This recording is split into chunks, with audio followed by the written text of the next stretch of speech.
तो आपने कभी इस बात पे गौर किया है कि कास्ट सिस्टम की वजह से, जाति प्रथा की वजह से इस देश का दलित, पिछड़ा, ओबीसी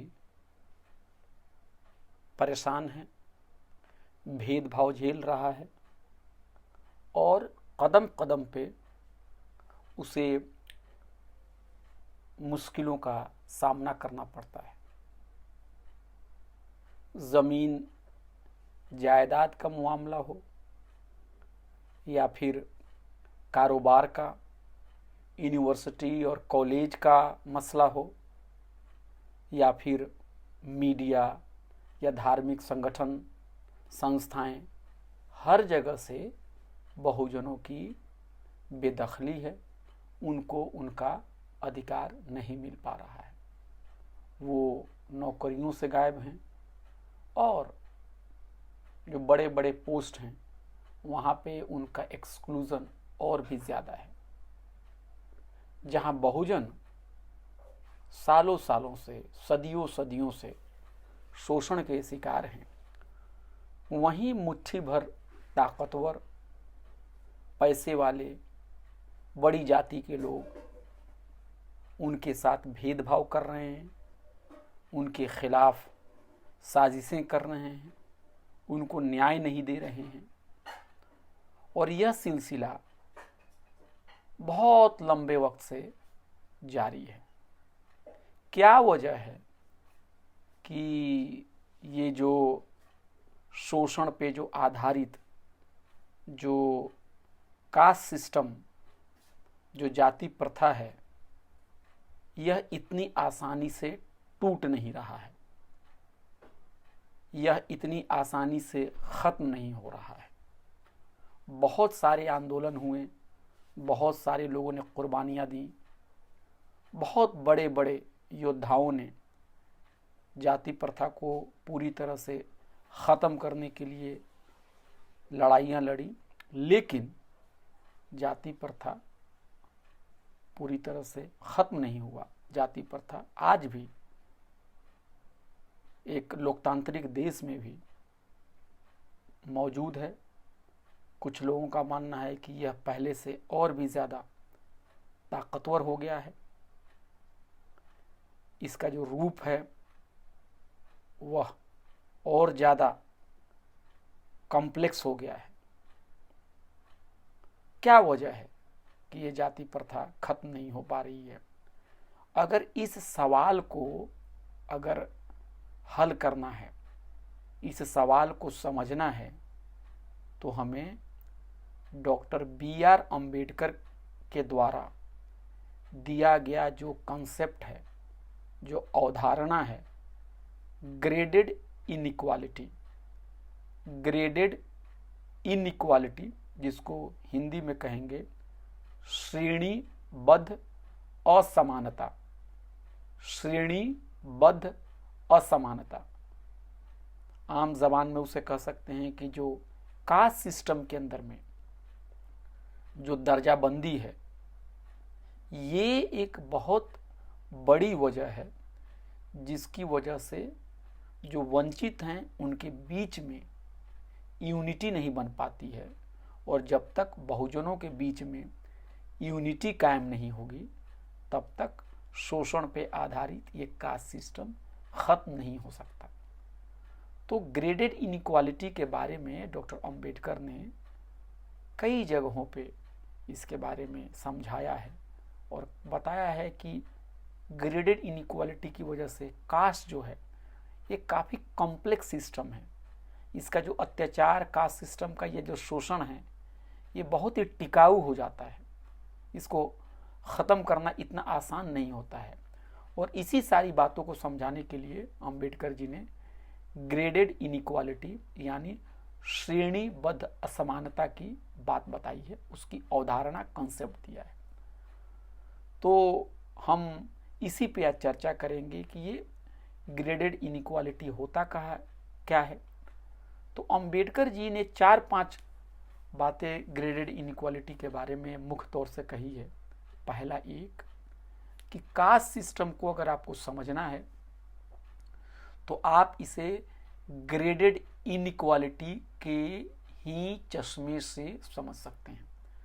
और उन्होंने इस बात को कहा है बहुत ही खुले तौर से कि कास्ट सिस्टम का जो सोल है, जो आत्मा है, जो उसका केंद्र है, जो उसका डिफाइनिंग फीचर है, वो है ग्रेडेड इनइक्वालिटी, श्रेणीबद्ध असमानता जाति प्रथा की रूह है, उसकी जान है, उसका केंद्र है, उसका एक डिफाइनिंग फीचर है। ये होता क्या है ग्रेडेड इनइक्वालिटी? यह ग्रेडेड इनइक्वालिटी जो है, ये जो वंचित तबके होते हैं उनको और जो बाकी जातियां जो होती हैं उनको एक के ऊपर एक को प्लेस कर देता है। यानी अगर दो ही ग्रुप्स होते, एक जो शोषण कर रहा है और एक जो शोषण झेल रहा है, अगर दो ही क्लास होते तो ये ग्रेडेड इनइक्वालिटी नहीं होता।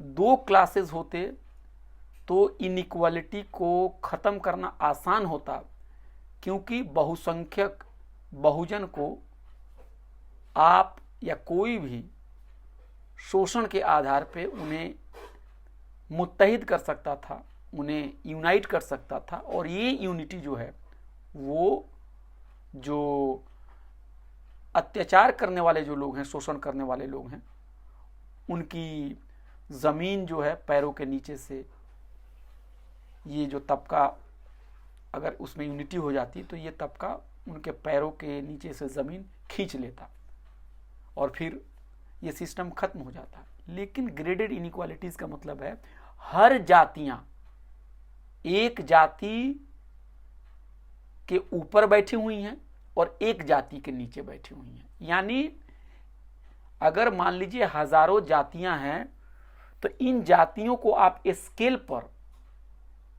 रख सकते हैं, जिसमें एक जाति दूसरे जाति से ऊपर है और नीचे है। कोई ज़्यादा लोअर है, कोई कम लोअर है, कोई लोअर का लोअर है तो कोई उससे भी ज़्यादा लोअर है, तो कोई उससे भी ज़्यादा लोअर है, तो कोई लोअर के भी ऊपर कोई है तो उससे भी ऊपर कोई है, तो उससे भी कोई ऊपर है तो उससे भी कोई ऊपर है। जैसे प्याज आप ले लीजिए, जब आप प्याज के छिलके उतारते हैं तो आप पाते हैं कि छिलके उतारते जाएंगे और उसके अंदर से एक और प्याज की परत जो है आपको दिखाई देगी। तो समझिए कि समाज उसी तरह से है।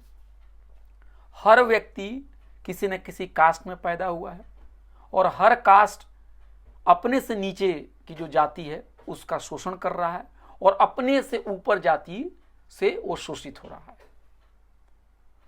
और ग्रेडेड इनइक्वालिटी जो है ये जातियों के बीच में सेपरेशन पैदा करता है, उनके बीच में अलगाव पैदा करता है, उनके बीच में ईर्ष्या की भावना पैदा करता है, उनके बीच में कोई यूनिटी होने नहीं देता। इसलिए वंचितों को या वंचितों की जो जातियां हैं ओबीसी या दलित को आप यूनाइट करने जाएं तो बहुत आसान नहीं होता है। उनको यूनाइट करना बहुत मुश्किल काम है। कई बार इसकी कोशिश हुई है सफल, लेकिन फिर ये कोशिश टूट भी जाती है। अब मिसाल के तौर पे उत्तर प्रदेश में आप चले जाइए तो वहाँ पे आप देखेंगे कि वहाँ पे सैकड़ों हजारों जो जातियां हैं ओबीसी की और जो दलित समाज की हैं वो इकट्ठा नहीं हो पा रही हैं। हालांकि तमाम लोग जो हैं वो सिस्टम के मारे हुए हैं, जाति प्रथा से उनको तकलीफ हो रही है, उनका शोषण हो रहा है, लेकिन वंचितों को अगर आप इकट्ठा करने जाएंगे तो इकट्ठा नहीं हो पाते हैं, क्योंकि उनके अंदर के बीच में वो एक यूनिटी नहीं है। हर इंसान अपने से नीचे की जाति को दबा रहा है और हर इंसान अपनी ऊपर की जाति से दब रहा है। जातियों के बीच में यूनिटी नहीं है, जातियों के बीच में कोई मेल जोल नहीं है, कोई बंधुत्व नहीं है, यहाँ तक कि ईर्ष्या है।